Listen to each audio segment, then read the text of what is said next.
Sir basically ये partition का जो सूट डिसाइड हुआ है उसमें जिन प्रॉपर्टीज को इन्वॉल्व किया गया है वो जो सूट प्रॉपर्टीज हैं, उन सूट प्रॉपर्टीज में उन प्रॉपर्टीज को बेसिक रूप से माना गया है। जो कोवेनेंट जो साइन हुआ था उस कोवेनेंट के साथ में एक लिस्ट बनी थी, लिस्ट ऑफ प्रॉपर्टीज। तो बेसिकली उस लिस्ट ऑफ प्रॉपर्टीज के आधार पर ही ये पार्टीशन सूट फाइल हुआ। जो जो प्रॉपर्टीज उसमें थी उन सभी प्रॉपर्टीज को एंसेस्टर प्रॉपर्टी का नेचर मानते हुए और महेंद्र सिंह जी ने सूट फाइल किया। साथ ही उन्होंने ये भी कहा कि जो प्रॉपर्टीज भगवत सिंह जी ने अपने लाइफ टाइम में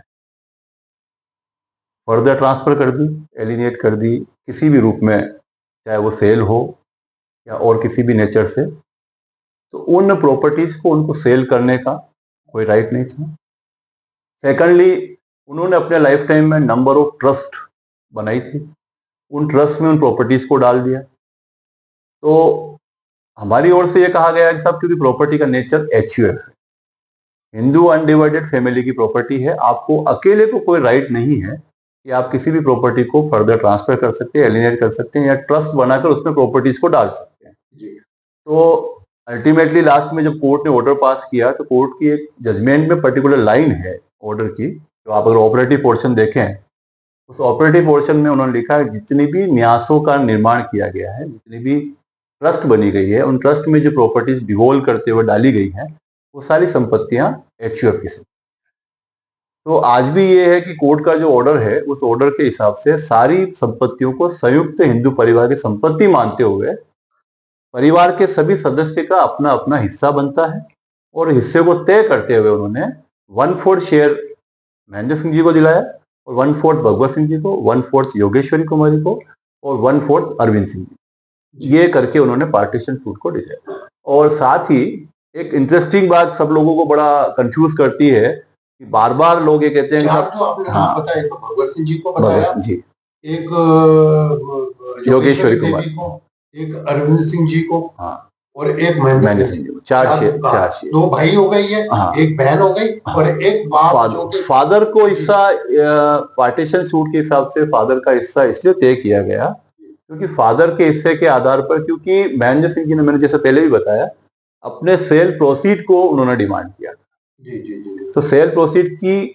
एक तरीके से प्रतिपूर्ति जो की जाती है वो कैसे की जाएगी, वो कहाँ से आएगा वो शेयर, क्योंकि सभी का अपना अपना शेयर है। तो वो शेयर उनको देने के लिए ऑनरेबल कोर्ट ने ये कहा कि साहब आप भगवत सिंह जी का जो शेयर बनता है उस शेयर में से पहले महेंद्र सिंह जी को उन सेल प्रोसीड का जितना हिस्सा बनता है वो देके उनकी प्रतिपूर्ति की जाए, और अगर बाद में अगर कुछ बचता है तो उन्होंने अपनी जो विल करी है उस विल के हिसाब से उसको आगे जाए। ये उनका ऑर्डर था वो।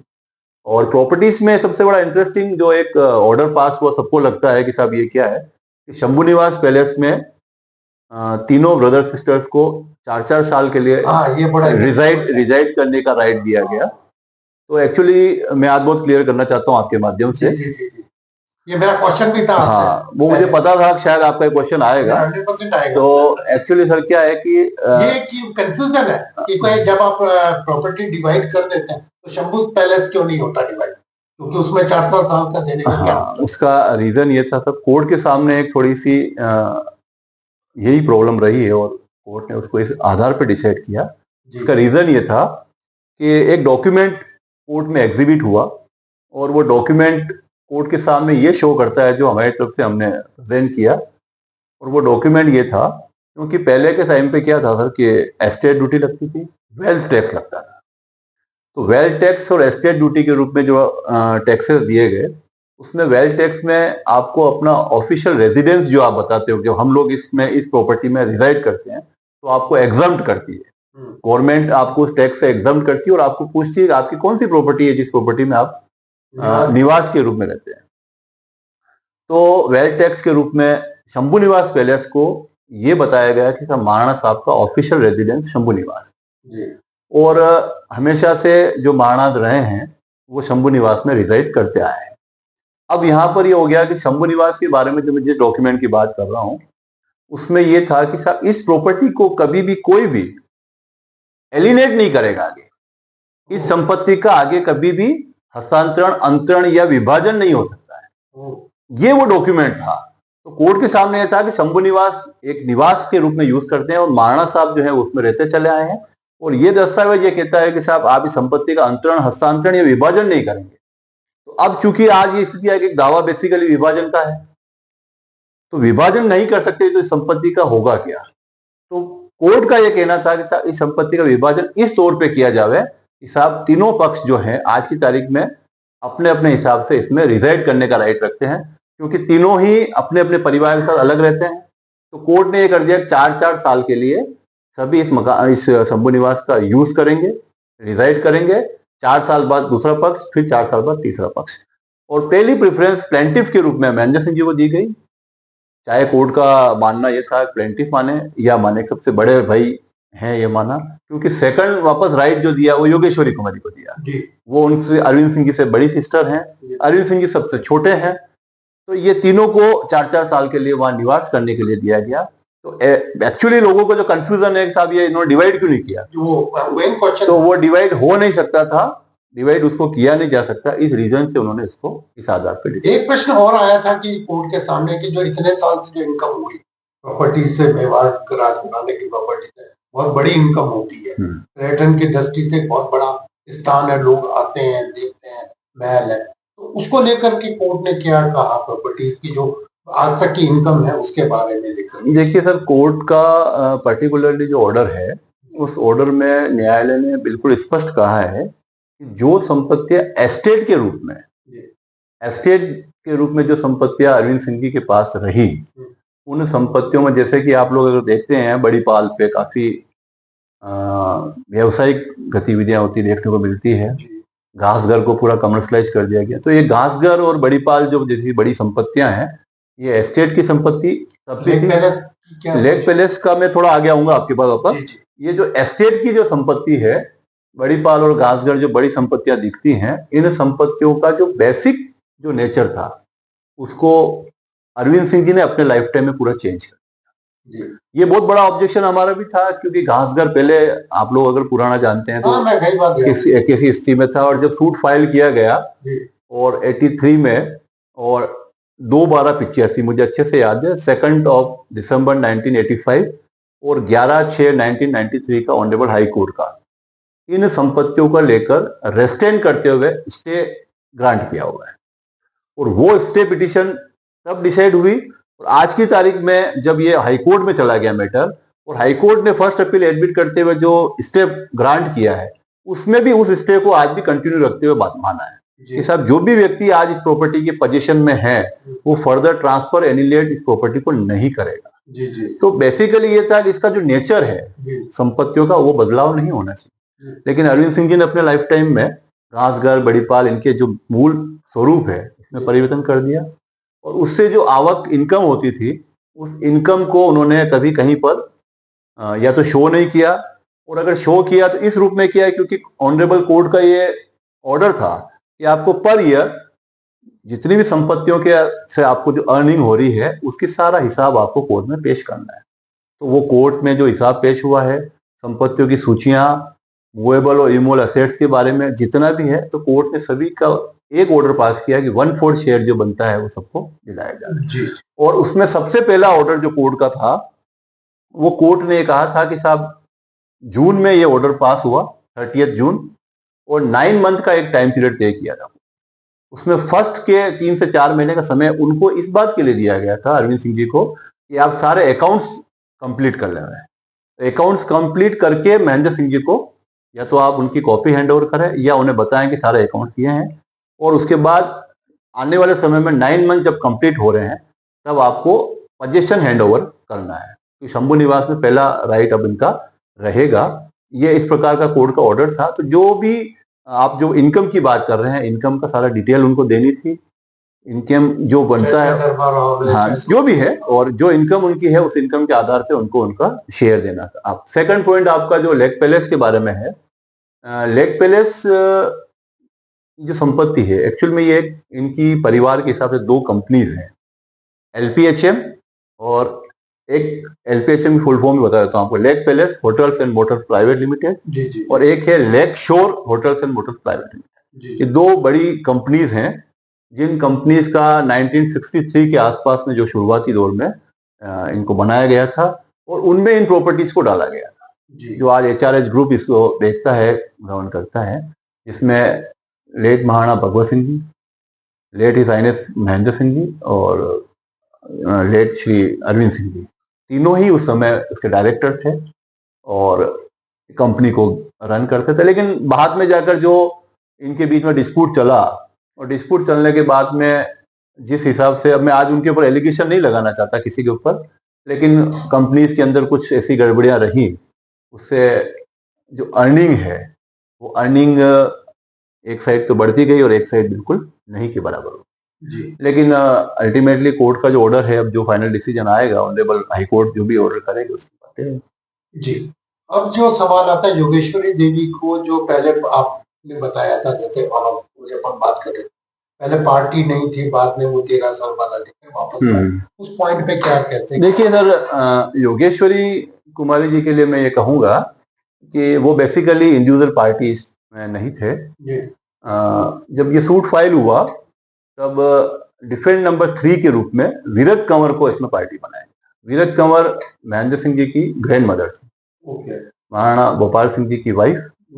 तो उनको उस कैपेसिटी में क्योंकि सक्सेशन के हिसाब से देखा जाए तो फर्स्ट डिग्री के जो एलार्स होते हैं उसमें मदर का नाम आता है, तो इस रीजन से गोपाल सिंह जी के वाइफ थे और वहां से प्रॉपर्टी को काउंट करते चले आ रहे, तो वीरत कंवर को इसमें इंडिविजुअल पार्टी बनाया।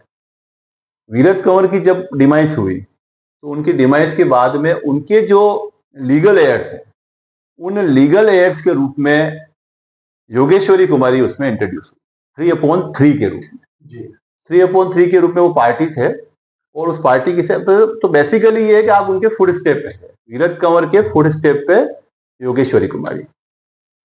बाद में जाकर योगेश्वरी कुमारी जी ने कुछ रिट्स हाई कोर्ट में, सुप्रीम कोर्ट तक भी वो गए, तो एक ऑर्डर इस प्रकार का पास किया कि साहब अगर पार्टीशन कोई तय होता है तो आपका फ्यूचर में आपका जो राइट बनता है वो राइट सेव है, आपका राइट सेव है, इसलिए सारे दूसरे लिटिगेशंस की आवश्यकता नहीं है। तो उसी को देखते हुए वो उस दावे में चलते रहे।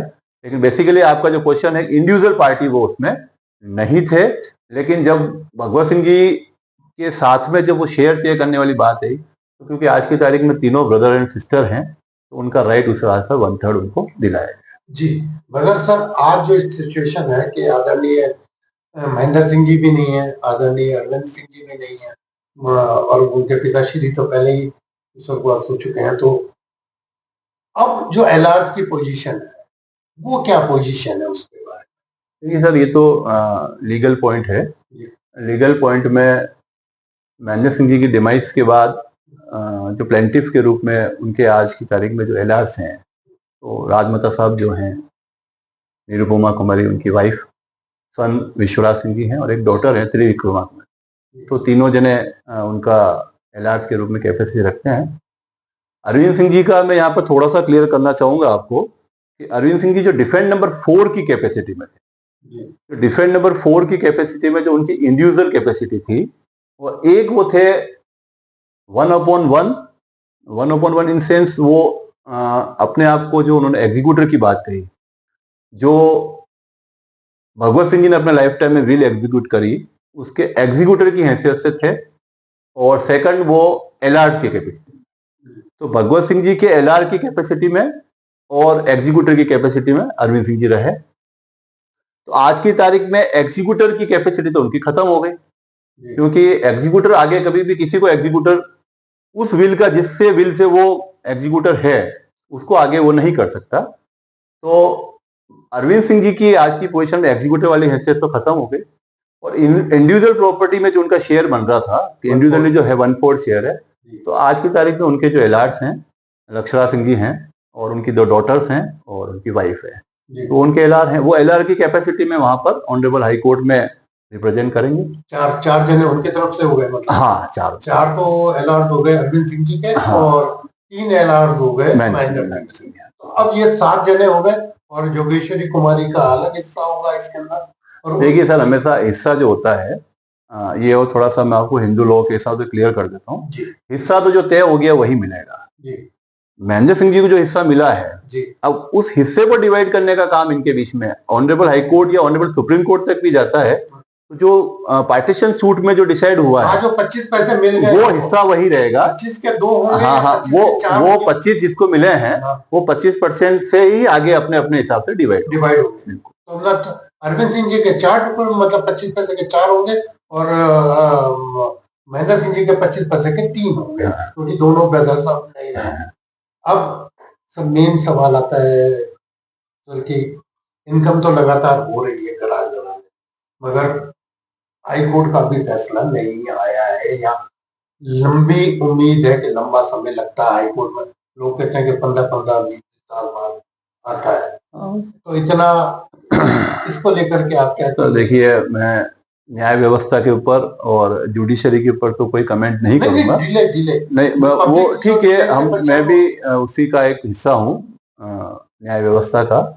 लेकिन हर अधिवक्ता प्रयास करता है मुकदमे को जल्दी से जल्दी निस्तारण कराए।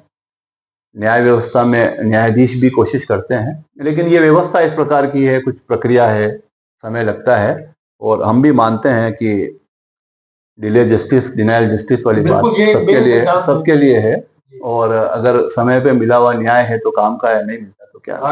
तो आज मुझे भी आज आपके इस माध्यम से बड़े दुख और पीड़ा है कि आज लड़ते लड़ते दोनों ब्रदर चले गए।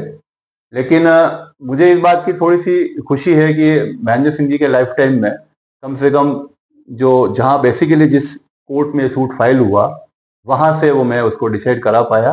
बहुत बड़ी बात। किसी के पक्ष में या विपक्ष की बात मैं नहीं करूंगा, लेकिन 37-38 सालों बाद एक मुकदमा निस्तारित होना और उस निस्तारण के बाद बहुत बड़े परिणाम लेवल पे, तो क्योंकि आज राजघराने में चाहे जयपुर देख रहे हैं हम या कहीं और देख रहे हैं, तो हालत वहां सब जगह प्रॉपर्टीज को लेकर के बहुत बिल्कुल। लेकिन कुछ राजघरानों ने अपनी बुद्धिमत्ता का कोशिश करते हुए किया है कि कॉम्प्रोमाइज कर लिए गए। लेकिन अब यहाँ पर भी जैसे आप कह रहे हैं हाईकोर्ट से भी जब स्टे पिटिशन डिसाइड हुई, उसके अगेंस्ट में हम लोग जब सुप्रीम कोर्ट गए, तो सुप्रीम कोर्ट ने यही कोशिश करी कि अब दोनों ब्रदर्स हैं, अभी 40 साल से लड़ रहे हैं, तो कब तक लड़ोगे आप। तो उन्होंने उसको तुरंत प्रभाव से ये कहा कि साहब मीडिएशन में भेजो। ओके, डिसाइड होने के बाद अभी जब ये हाईकोर्ट में गया केस, और हाईकोर्ट ने स्टे पिटिशन डिसाइड करी थी कि साहब स्टे ग्रांट कर दिया, उसके अगेंस्ट में महेंद्र सिंह जी जब ऑनरेबल सुप्रीम कोर्ट में गए, तो सुप्रीम कोर्ट ने उसको इनिशियल स्टेज पे ही ये देखा कि क्यों नहीं इसको मीडिएशन में भेजा जाकर, मीडिएटर अपॉइंट किया जाकर, और B Nageshwar, retired justice B Nageshwar साहब को अपॉइंट किया गया कि साहब आप इसमें प्रयास करें। उन्होंने प्रयास किया, नियर अबाउट 1-1.5 साल तक तीनों पक्षों से वार्ता चली, लेकिन अनफॉर्चुनेटली वो मीडिएशन फेल्ड हो गया। उन्होंने अपनी रिपोर्ट वापस सुप्रीम कोर्ट को दे दी कि साहब संभव नहीं है। फिर सुप्रीम कोर्ट ने एक जरूर ऑर्डर पास किया है कि साहब एक्सपीडियसली इसको जितना जल्दी हो सके उतना हाई कोर्ट इसको डिसाइड करे। ये डायरेक्शन सुप्रीम कोर्ट ने हाई कोर्ट को दिए हैं, और अब प्रयासरत हैं, कभी भी कोई बेंच इसको सुनती है, और एडवोकेट सब रेडी हैं, तैयार हैं, जितना जल्दी हो सके उतना हम करेंगे कोशिश। बाकी तो न्याय व्यवस्था है, समय तो लगेगा थोड़ा। अभी भी बहुत से प्रश्न अधूरे हैं, फिर पूछेंगे, फिर मिलेंगे, मगर जो न्याय व्यवस्था की स्थिति है उसको भी आपने अच्छे से बताया निर्मल जी ने, और आगे क्या हो सकता है वो भी बताया, और पूरी कानूनी प्रक्रिया को समझाने की कोशिश की है। मैं ये सोचता हूँ कि जो मेवाड़ राजघराना है उसका जो विवाद है वो काफी चर्चित विवाद है, और लोगों को समझने में इस बातचीत के बाद काफी मदद मिलेगी कि हकीकत क्या है। आपने हमारा साथ दिया, हमारे इंटरव्यू का बहुत बहुत थैंक यू।